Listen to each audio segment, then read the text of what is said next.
উত্তর আটলান্টিকের বুক চিরে শুয়ে আছে এক হিমশীতল সমাধি। সেটি হলো টাইটানিক।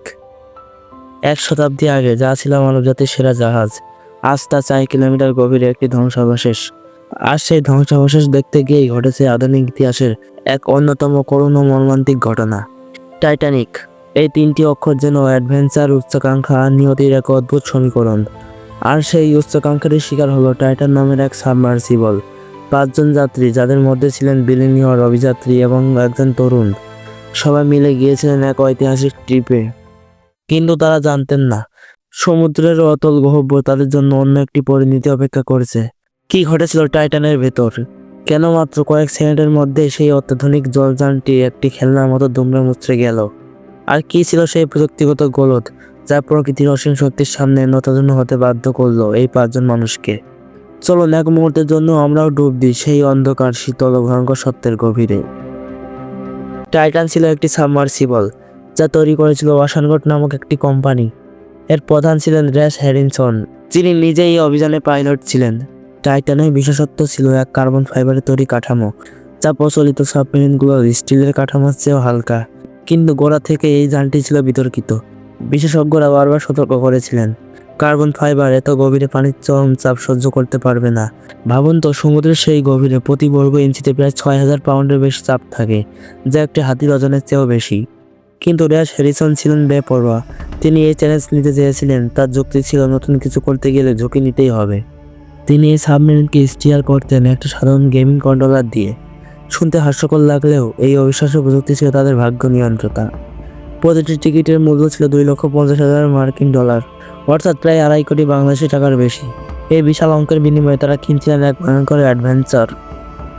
18 জুন 2023 এই দিনটি টাইটানের শেষ যাত্রা শুরু হয়েছিল। যাত্রীরা ছিলেন 5 জন: র্যাশ হ্যারিসন, শাহজাদা দাউদ ও তার ছেলে সুলেমান দাউদ, হামিশ হার্ডিং এবং পল হেনরি নরজিওলেট। ডুব দেওয়ার 1 ঘন্টা 45 মিনিট পর যখন তারা গন্তব্যের কাছাকাছি, তখন টাইটানের সাথে তার মূল জাহাজ পোলার প্রিন্সের যোগাযোগ বিচ্ছিন্ন হয়ে যায়। সমুদ্রের গভীরে সব নীরব। তখন শুরু হয় এক শ্বাসরুদ্ধকর তল্লাশি অভিযান। পুরো বিশ্ব তাকিয়েছিল উত্তর আটলান্টিকের দিকে। খবর ছড়ালো, সাবমেরিনের ভেতরে হয়তো অক্সিজেন কমে আসছে। সময় যত পেরেছিল ততই মানুষের মনে ভয় বাড়ছিল। অনেকে প্রার্থনা করেছিলেন তারা যেন কোনো রকমে আটকে থাকে। মানবতা আশা করেছিল অলৌকিক কিছু ঘটবে। 4 দিন ধরে চলা তীব্র তল্লাশির পর 21শে জুন একটি রিমোটলি অপারেটেড ভেহিকল টাইটানিকের ধ্বংসাবশেষের খুব কাছেই কিছু টুকরো খুঁজে পায়। বিশেষজ্ঞদের কাছে এই ধ্বংসাবশেষ দেখে আর বুঝতে অসুবিধা হয়নি যে কি ঘটেছে। টাইটান সাবমেরিনটি ক্যাটাস্ট্রফিক ইমপ্লোশনের শিকার হয়েছিল। ইমপ্লোশন হলো বিস্ফোরণের ঠিক বিপরীত। যখন বাইরের চাপ ভেতরের চাপের চেয়ে অনেক গুণ বেশি হয়ে যায়, তখন বস্তুটি বাইরে থেকে ভেতরের দিকে ভেঙে যায়। এই ক্ষেত্রে সমুদ্রের অতল গভীরে সেই ভয়ানক চাপ সাবমেরিনের কার্বন ফাইবার কাঠামোটিকে সহ্য করতে পারেনি। বিজ্ঞানীরা অনুমান করেন এই পুরো প্রক্রিয়াটি ঘটেছিল সেকেন্ডের 10 ভাগের চেয়েও কম সময়ে। চোখের পলক ফেলার আগেই ঘটনাটি ঘটে যায়। ভেতরে মানুষদের বোঝার বা কোনো কষ্ট পাওয়ার সুযোগই ছিল না। বলা যায় এটি ছিল এক নির্মম কিন্তু দ্রুততম মৃত্যু। এই ঘটনা কেবল প্রযুক্তির ব্যর্থতা ছিল না, ছিল এক গভীর মানবিক ট্র্যাজেডি। বিশেষ করে 19 বছর বয়সী সুলেমান দাউদের গল্পটি মানুষকে সবচেয়ে বেশি নাড়া দেয়। জানা যায় সুলেমান যেতে চাননি, তার বাবার ইচ্ছাতেই তাকে যেতে হয়েছিল। একদিকে যখন 5 জন মানুষ জীবন নিয়ে বিশ্বজুড়ে সর্ব আলোচনায়, তখন অন্যদিকে উঠে আসে আরও কিছু কঠিন প্রশ্ন। কেন ওশান গেট এত বড় সতর্কবার্তা ব্যাখ্যা করলো? কেন অতি ধনী মানুষরা এত বড় ঝুঁকি নিয়ে প্রস্তুত, যেখানে সাধারণ মানুষের জন্য এই অর্থ দিয়ে বহু মানুষের জীবন বাঁচানো যেত? এই ঘটনাটি আমাদের চোখে আঙুল দিয়ে দেখিয়ে দেয় প্রকৃতির শক্তির কাছে মানব প্রযুক্তি কতটা দুর্বল। সমুদ্রের অতুল গহ্বর আজও মানবজাতির জন্য এক বিরাট রহস্য। এই ট্র্যাজেডি যেন সেই রহস্যভেদের অহংকারী প্রচেষ্টার এক পরিণতি। আজকের দিনে টাইটানিক বা তার উত্তরাধিকারী টাইটান সাবমেরিনের এই পরিণতি যেন টাইটানিক দুর্ঘটনারই এক প্রতিচ্ছবি। দুটি ঘটনাই প্রমাণ করে মানুষের সীমাহীন উচ্চাকাঙ্ক্ষা মাঝে মাঝে তাকে ধ্বংসের দিকেও ঠেলে দেয়। টাইটানিক ছিল ডুবানো যাবে না এমন এক জাহাজ, আর টাইটান ছিল নিরাপদ এক সাবমার্সিবল। দুটির পরিণতি হলো প্রকৃতির অসীম শক্তির সামনে গুড়িয়ে যাওয়া। এই ঘটনার পর ওয়াসান গেট কোম্পানি তাদের সমস্ত অভিযান বাতিল করেছে।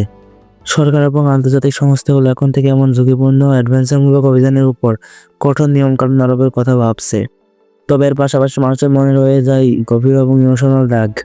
সুলেমানের মায়ের কান্না, হামিশ হার্ডিং এর অ্যাডভেঞ্চার জীবনের সমাপ্তি, বা র্যাশ হ্যারিসনের প্রযুক্তিগত অহংকার। সবকিছু মিলে এক বিষাদময় কাহিনী তৈরি করেছে, যা আমাদের মনে করিয়ে দেয় সমুদ্রের গভীরতা কেবল রহস্য নয়, তা এক ভয়ঙ্কর শক্তিও বটে।